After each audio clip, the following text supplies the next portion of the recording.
Hello and welcome back to my lair.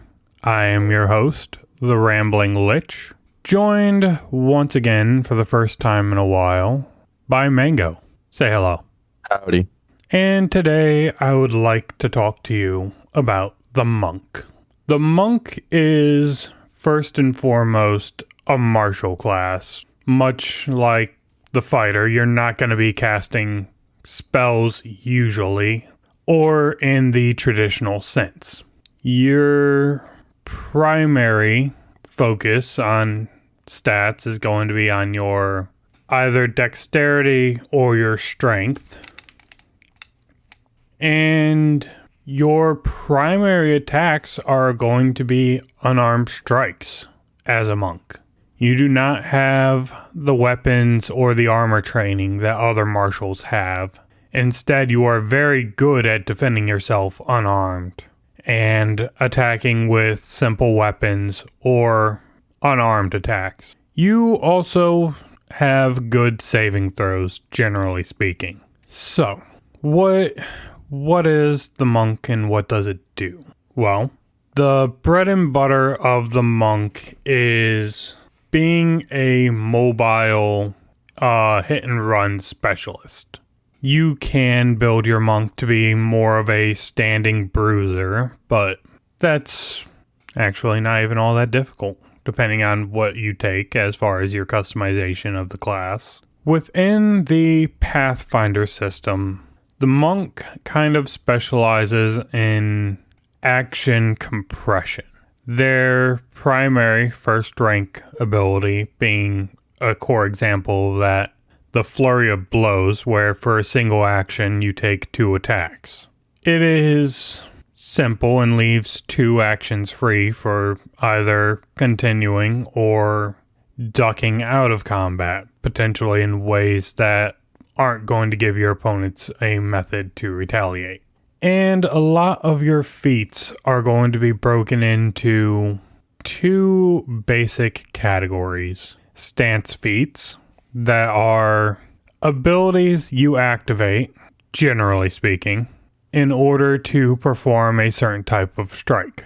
A key example of this is the Dragon Strike, which is a first level feat, where you spend an action to enter the dragon stance and make a leg attack that mimics a dragon's tail attack. Your other basic branch of feats are going to be key spells. These are feats that give you access to magical or semi-magical effects called key spells, where you will spend an action to either modify your strikes with certain types of damage or perform actions at rates too fast to be considered natural. So this is how you get your unarmed fighting masters. Hell, this is even how you make some low-level Dragon Ball characters. Generally, like, pre-Saiyan, but stretch things a little bit. But yes, your key spells can be used to modify your damage or perform actions faster than what could normally be done. Or even send out blasts of key damage. Well, force damage. Like a Dragon Ball character. The monk is the class that you pick if you want to make a Dragon Ball character. Just flat out. Or if you're trying to mimic Bruce Lee or a Jackie Chan action movie. Any of those Hong Kong kung fu movies. You're right in line with what the character wants. From there, I believe we can move into some character descriptions.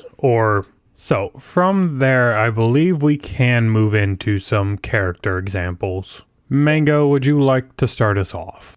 A member of the White Lotus Society and a former Shaolin monk, Liu Kang could be seen as an ideal form of the monk class. Given the nature of the game from which he originates, he fights mostly with unarmed strikes, of course, but he's also capable of lighting his limbs on fire, as a player character might be able to do if they were to use the Elemental Fist feat and imbue themselves with fire. Of course, that isn't the only element a player could use, but if we were going for a cosplay run, Liu Kang always fights as a defender of the innocent, with the exception of that time he was kind of a zombie. But generally speaking, Liu Kang has always fought for the side of the people of Earthrealm with... He also hails from the main inspiration of the class, which were the Shaolin monks.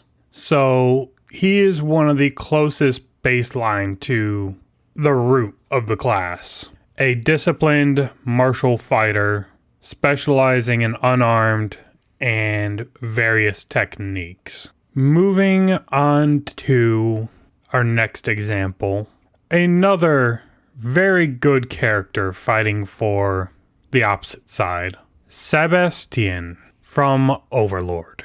An extremely powerful character within the series, although not a floor guardian himself. He is often trusted by Ainz Ooal Gown to carry out clandestine missions where he rarely tries, unlike the rest of his associates, to inflict undue harm, and often tries to do what good he can while serving the masters he does. He maintains a strong sense of personal justice and will try to limit the excesses of his compatriots. However, he does not act out of will with Nazarick or Ainz himself. He can often be viewed as one of few forces acting as a balancing scale within Nazarick. As with many, if not all monks, he is highly skilled in unarmed combat, as well as other feats of strength and acrobatics.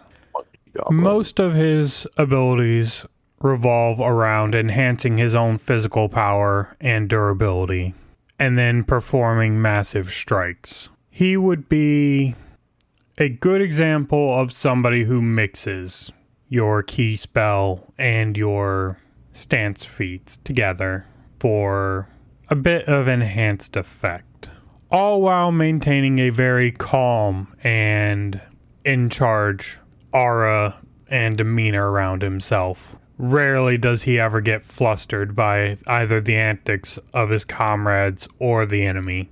And I think with that, we can move on to our third and final character. The lovable bushy-eyebrowed student of the bushier-eyebrowed teacher Might Guy, Rock Lee.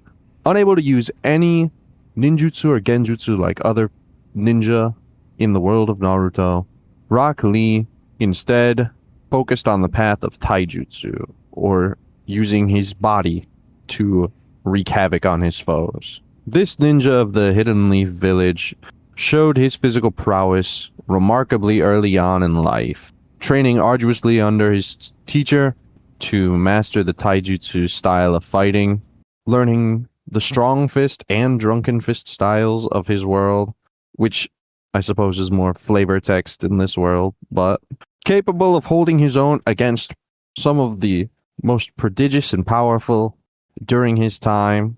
With no fancy energy blasts of his own or abilities to make endless amounts of clones, he would be represented by a monk that went all in on the stance feats, having various attacks that are physically devastating, or an insane amount of speed that just could not be matched. He embodies the discipline within that you see within the monk class of constant practice and physical mastery. Even at a young age, Rock Lee was able to perform what is equivalent to a level 20 monk feat of Godbreaker by using the primary lotus technique during an examination in his youth.